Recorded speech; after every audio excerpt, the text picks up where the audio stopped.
Hello, hello. Welcome back to Let's Talk Entertainment News. I hope everyone had a wonderful weekend. So I was making my rounds around the internet this morning when I discovered that we are in fact coming up on the 75th anniversary of the first collected publication of Ray Bradbury's The Martian Chronicles. If you've spent any amount of time here on Let's Talk Entertainment, you may realize that since 2018, I've been attempting to read and review each of the roughly 600 short stories written by the late great Ray Bradbury in his very long career.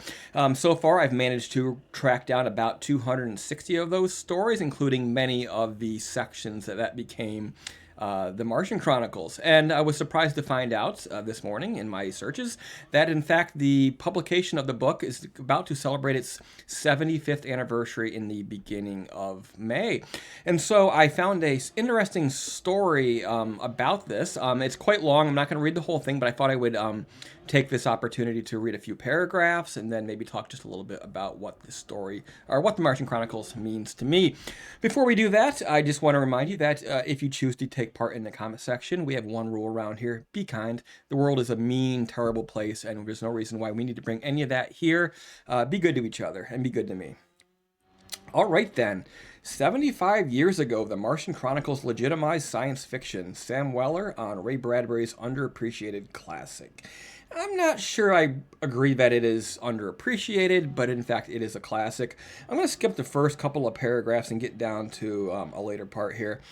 While Ray Bradbury's 1953 novel Fahrenheit 451 is often cited as his crowning achievement, it was The Martian Chronicles, arguably a superior work, that put his name on the literary map. The Martian Chronicles was published by Doubleday 75 years ago on May 4th, 1950. Until that point, science fiction had been mostly dismissed by the firmament as kid stuff, littered as it was with pulpy tropes such as ray guns, little green men, and scantily clad damsels in distress. Nothing wrong with scantily clad damsels in distress, but mostly they were always on the cover artwork. But the Martian Chronicles subverted all of that, addressing a range of vital, vexing, timeless societal themes in the midst of McCarthy-era America: nuclear war, genocide, environmental destruction, the rise of technology, corporatization, censorship, and racism. Lamentably, these themes still tower over us in the Trumpian zeitgeist all these years later, but their continuing relevance only underscores the point. The Martian Chronicles is a serious book about serious human themes. It is science fiction as a reflection of modernity. The writing is exquisite, showcasing Bradbury at the dizzying height of his poetic prowess, lyrical, rich in metaphor, pastoral with stunning passages of seemingly effortless prose. And that's how I describe Ray Bradbury's prose quite often: effortless. It's very deceptively simple. You think you should be able to write like him, but you can't. Eschewing the occasional purple passage of certain other words, like something wicked this way comes, and the more dialogue-driven polemics of Fahrenheit 451, it hits the sweet spot between poetic exposition and complete narrative originality. With its publication, Ray Bradbury, not quite 30 years old, had pulled off a tour de force maquette. Not sure what that word is. He had created literary science fiction, and the intelligentsia quickly took notice. Not that I think Ray Bradbury or anybody else necessarily needed the approval of the establishment, but it's good to have. Science fiction to this day, despite Ray Bradbury and others proving that it's more than just the pulps, the pure entertainment without much substance, I would say that in many ways science fiction remains a bit of an outcast. It's more accepted than it's ever been, but it's hard to sort of, you go back and forth because there's examples of pretty serious science fiction getting good accolades, but there's also a lot of stuff that is pretty bad science fiction getting big accolades. So it's not entirely clear where the reputation stands on the whole. But the Martian Chronicles,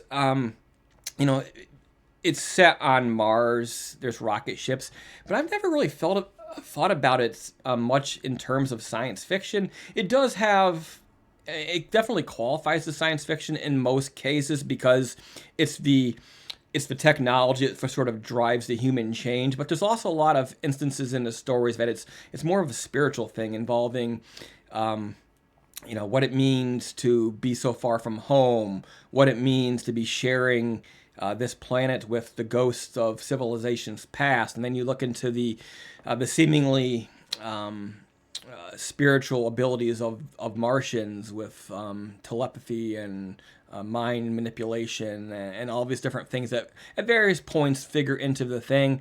There's also questions of I remember the one story, I think it was in the Martian Chronicles at this point, where the people showed up and thought that they should be looked at as gods who have discovered Mars, but in fact they're not really taken very seriously. And in fact, I think the Martians think that they're insane, which I thought was interesting as well. But he sort of the Martian Chronicles began, I think, as separately published stories, and then, as he often did, he created these sort of what he called fix-up novels, where he sort of used bridge pieces and additional stories to sort of make them into a semi-cohesive narrative. But really, it feels more like a painter's palette of different colors spread across the entire volume. But the whole thing does work surprisingly well, despite not ever fully feeling like it is a novel, as it is sometimes described as being. It's not a novel. It's really a collection of short stories, sort of very tenuously stitched together into a semi-cohesive narrative. But nevertheless, one of my favorites. If you look back at the playlist of Let's Talk Ray Bradbury, my Bradbury show, a lot of the most watched, most appreciated ones are in fact stories from the Martian Chronicles. But that said, Bradbury, known as a science fiction author, I would say that probably less than 25% of the stories that I've read by Bradbury were in fact science fiction at all. So that's interesting as well, to have him to this day being remembered for science fiction like the Martian Chronicles, when in fact I think he saw himself more generally as an artist, or as an author, as a writer, as a reporter, who was sort of tackling all the range of human emotion and different types of literature without necessarily anchoring himself to one thing. But there you have it. The Martian Chronicles surprisingly turning 75 years old already. I'll leave a link to the rest of the story in the description if you want to check that out. It's pretty good. It'll take you a little bit of time to read. It's kind of long. I know in this world where everybody has such short attention spans, but it may be worth your time to read if you are a Ray Bradbury fan. And I'll see you again in a couple of days when we do our next episode of Let's Talk Ray Bradbury. But in the meantime, going to call it quits right now. So thank you for tuning in, and I'll see you again soon.